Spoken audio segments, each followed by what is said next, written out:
Hello everyone, welcome to my channel Keerthi vlogs. ఈరోజు నా స్టైల్లో చికెన్ బిర్యానీ చూపిస్తాను. అది ఫ్రై పీసా దమ్మా అనేది నాకు తెలియదు. బట్ ఈ టేస్ట్ ఆఫ్ బిర్యానీ మీరు ఎక్కడ చూసి ఉండరు. డెఫినెట్లీ మీరు ఒకసారి ట్రై చేయండి. ఒక బౌల్లో 4 గ్లాసెస్ ఆఫ్ రైస్ తీసుకొని వాష్ చేసుకోవాలి. దెన్ రైస్ మునిగేంత వరకు వాటర్ పోసుకొని పక్కన పెట్టేసేయండి. నేను ఎప్పుడు బిర్యానీ చేసినా నార్మల్ రైసే యూస్ చేస్తాను. మీకు కావాలంటే బాస్మతి కానీ యూస్ చేసుకోండి. 1/2 కేజీ చికెన్లో లెమన్ అండ్ సాల్ట్ వేసుకొని వాష్ చేసుకోవాలి. వాష్ చేసుకున్న చికెన్లో lemon, salt, red chilli powder, turmeric, oil add చేసుకొని ముక్కకి బాగా పట్టేలా కలుపుకొని పక్కన పెట్టేసుకోండి. మసాలా పౌడర్ కోసం ఒక మిక్సీ జార్లో చెక్క, లవంగం, గసగసాలు, ఇలాచీ, మిరియాలు, ధనియాలు, జీలకర్ర యాడ్ చేసుకొని ఫైన్ పౌడర్లా గ్రైండ్ చేయండి. సేమ్ మిక్సర్ జార్లో గ్రీన్ చిల్లీ, టమోటా, కొరియాండర్, పుదీనా యాడ్ చేసుకొని ఫైన్ పేస్ట్లా గ్రైండ్ చేయండి. స్టవ్ ఆన్ చేసుకొని బిర్యానీ పాట్లో 5 టేబుల్ స్పూన్స్ ఆఫ్ ఆయిల్ వేసుకోవాలి. ఆయిల్ బాగా హీట్ అయ్యాక ఆనియన్స్ యాడ్ చేసుకోవాలి. ఆనియన్స్ గోల్డెన్ బ్రౌన్ కలర్లోకి వచ్చాక పక్కకు తీసుకోవాలి. 1 table spoon of ghee add చేసుకొని హోల్ బిర్యానీ స్పైసెస్ యాడ్ చేసుకోవాలి.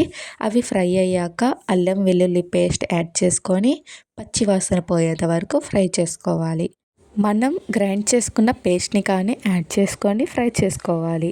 ఆయిల్ సెపరేట్ అయ్యాక మ్యాగ్నేట్ చేసుకున్న చికెన్ని కానీ యాడ్ చేసుకొని దానిపైన ఫ్రైడ్ ఆనియన్స్ వేసుకొని ఒకసారి కలిపి మూత పెట్టుకొని లో ఫ్లేమ్లో కుక్ అవ్వాలి.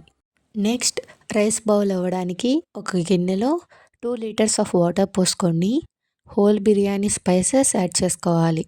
దెన్ అల్లం వెల్లుల్లి పేస్ట్, మనం గ్రైండ్ చేసుకున్న masala powder, green chilli, taste of salt, 1 table spoon of oil, పుదీనా, కొరియాండర్ యాడ్ చేసుకొని వాటర్ బాయిల్ అయ్యేంత వరకు మూత పెట్టేసుకోవాలి. ఇలా బాయిల్ అవుతున్న టైంలో మనం ముందుగా నానబెట్టుకున్న రైస్ వేసుకోవాలి. ఒకసారి కలిపి మూత పెట్టేయండి. చికెన్ లో ఫ్లేమ్లో బాగా కుక్ అయ్యింది. మనం గ్రైండ్ చేసుకున్న మసాలా పౌడర్ యాడ్ చేసుకొని మసాలా బాగా పట్టేలా కలుపుకొని లో ఫ్లేమ్లో కుక్ అవ్వనివ్వండి. రైస్ 90% కుక్ అయ్యాక చికెన్ అంతా బిర్యానీ పాట్లో ఈవెన్గా స్ప్రెడ్ చేసుకోవాలి. పుదీనా, కొరియాండర్, ఫ్రైడ్ ఆనియన్స్ స్ప్రింకిల్ చేసి రైస్ యాడ్ చేసుకొని రైస్ 1 లేయర్ ఈవెన్గా స్ప్రెడ్ చేసుకోవాలి. మళ్ళీ పుదీనా, కొరియాండర్, ఫ్రైడ్ ఆనియన్స్ స్ప్రింకిల్ చేసి ఫుడ్ కలర్ వాటర్ యాడ్ చేసుకోవాలి. సెకండ్ లేయర్ కానీ యాడ్ చేసుకున్నాక మళ్ళీ రిపీటెడ్ థర్డ్ లేయర్ కానీ సేమ్ అంతే చేసుకోవాలి. లో ఫ్లేమ్లో 50 మినిట్స్ కుక్ అవ్వనివ్వాలి. లిడ్ పైన ఏదైనా వెట్ పెట్టుకుంటే దమ్ అనేది బాగా పడుతుంది. స్టవ్ ఆఫ్ చేసుకొని 10 మినిట్స్కి లిడ్ ఓపెన్ చేసి చూస్తే క్రేవింగ్స్ రావాల్సిందే. మనం ఫ్రెష్ మసాలా యూస్ చేసాం కాబట్టి స్మెల్ చాలా అంటే చాలా బాగా వస్తుంది. నిజం చెప్పండి, మీకు కానీ తినాలనిపిస్తుంది కదా. సో ఈ వీడియోని లైక్ చేసి మన ఛానల్ని సబ్స్క్రైబ్ చేసుకొని కుకింగ్ ప్రాసెస్ స్టార్ట్ చేయండి. Until then this is Keerthi signing of.